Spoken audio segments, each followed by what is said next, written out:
আলুগুলোকে বয়েল করে নিয়েছি। এরপর গ্রেটার দিয়ে ভালো করে গ্রেট করে নেব, তাহলে আলু টিক্কিগুলোর শেপগুলো খুব সুন্দর করা যাবে। সম্পূর্ণকে করে নিচ্ছি।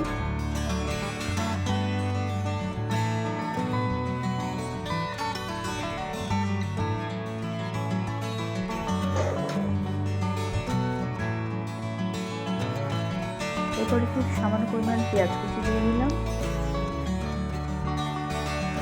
একটু লঙ্কা কুচি দিয়ে দিচ্ছি, সামান্য পরিমাণ আদা রসুনের বাটা দিয়ে দিলাম, একটু ধনিয়া পাতা দিয়ে দিলাম,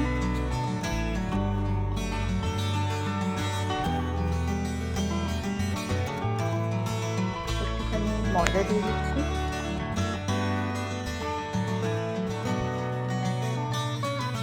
এরপর স্বাদ মতো লবণ দিয়ে দিলাম, সামান্য পরিমাণ জিরে গুঁড়ো দিয়ে দিলাম,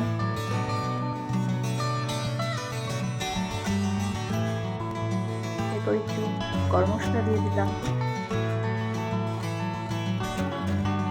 এরপর আমি এই প্যাচে চাট মশলাটা দিচ্ছি, আপনাদের কাছে যেটা থাকবে আপনারা সেই চাট মশলা ইউজ করতে পারেন। এই চাট মশলা দিলে একটা খুব সুন্দর ফ্লেভার আসবে।